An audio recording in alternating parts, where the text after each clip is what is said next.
The Phantom Pain gets a longer name, Skullgirls outdid itself with its crowdfunding campaign, and all aboard the PAX East recap train. All of this and more today on The Grill. Let's do it.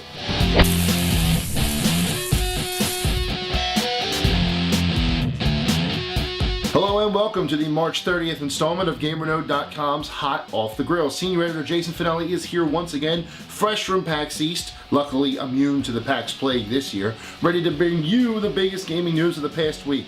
I know BioShock came out last week, but would you kindly put the controller down and just watch for a couple minutes, please? Konami's Hideo Kojima used GDC to pull back the curtain on the Phantom Pain, revealing it officially as Metal Gear Solid 5. The 5.5-minute first trailer shows off the beautiful Fox engine in the Metal Gear world, showing us a little bit of what Phantom Pain offered in December and a little bit of what Ground Zeroes offered us in September. Now we're told that Ground Zeroes will be a prologue to the Phantom Pain, but the game is officially called Metal Gear Solid 5: The Phantom Pain. Now will they be two separate games? That remains to be seen, though I'm thinking no, since he says prologue and not separate title. Maybe a downloadable prologue, as in Case Zero Dead Rising 2. Either way, it's more Metal Gear, it looks fantastic, and it looks like we'll be able to take the reins of Big Boss, who might be one of my favorite characters of all time. Right now, color me very, very, very intrigued.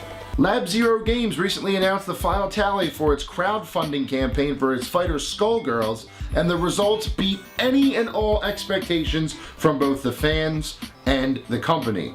Now, they originally asked for $150,000 in 30 days to help fund the creation of one downloadable character, Squiggly. They received $829,829 in 30 days. Whoa. So what does that mean? That means that we're getting 5 characters, 2 of which are from fan voting of all the different designs that they showed. We're getting stages and stories for all of them, except for Robo Fortune, I believe. And 9 voice packs, including Republican Double, Female Announcer, Drunk FGC Commentator, and my personal favorite, the Real Soviet Announcer. This is great news for what I think to be one of the more underrated fighting games on the market, only being out just under a year. Small roster, great gameplay. If you have not tried Skullgirls and you're a fighting game fan, I recommend you do so, and soon. But to hear that there's now more content coming in 5 new characters, almost doubling the current roster, plus new stages, I'll have to boot that up sooner rather than later just to be ready for all this new content. Congratulations, Lab Zero, and I'm looking forward to everything you have to show us. Kind of a slow week on tap this week with only 1 MMO and a downloadable title to speak of. However, I know I missed a big week last week, so I'll do a little recap before I give you a taste of what's on tap. BioShock Infinite. I know I don't have to say much more than those 2 words, but it did release last Tuesday to much fanfare and more perfect scores than I could shake a stick at. About 15 or 16 and more coming in every day. But the game is fantastic. I just finished it, and let me tell you, it's worth every second. Also releasing last week, Army of Two: The Devil's Cartel for more bro-fist shooter action. This week, Tryon World's Defiance, based on the sci-fi show of the same name, hits all major consoles with an actual MMO. And Battle Block Theater from the Behemoth finally makes its way to the Xbox Live Arcade after a long development process and closed beta. Personally, I'm looking forward to Battle Block Theater, but I have a feeling I'm going to go back and play BioShock again because it's just that good. But what's on tap for you?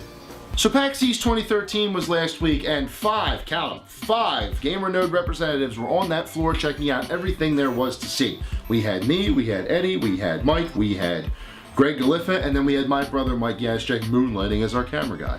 We saw a lot, we played a lot, and here are my personal hot off the grill highlights from PAX East 2013. The first playable demo ever of The Last of Us was on the floor, and I played it, and it is awesome. It is a much darker tone than what we're used to from Naughty Dog. However, it is definitely worth your time. I also learned that there are 2 types of infected, the ones we've seen in the trailers, which will kill you as soon as they grab you, and ones that look more human and are a little less dangerous, but there's no such thing as no danger in that world. Definitely one of the best things I played on the show floor, and definitely makes me anxious for June 14th. I attended 1 panel while I was at PAX East. I only had time for 1, but I made it the right one with Capcom on Friday at noon. Yes, they announced the HD remake of 2 classic Dungeons and Dragons arcade games. but I don't really think I have to tell you what the main draw of their panel was. DuckTales, woo, remastered for the XBLA and PSN this summer. I cannot tell you how excited I was to be in that room, listening to everybody singing along to the DuckTales song as we watched the video.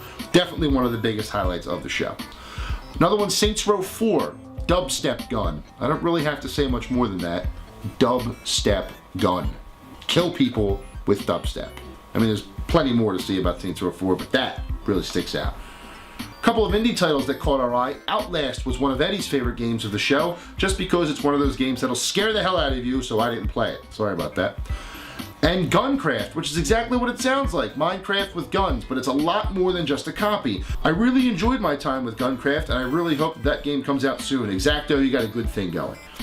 PAX East was very good to us, as was the entire city of Boston, and I can't wait to get back there next year. Now, on to E3. And with that, this kitchen is closed for the week. Tune in next time for more of the biggest gaming news delivered to you, as always, hot off the grill. Thank you very much for watching, and as I always say, stay hungry, my friends.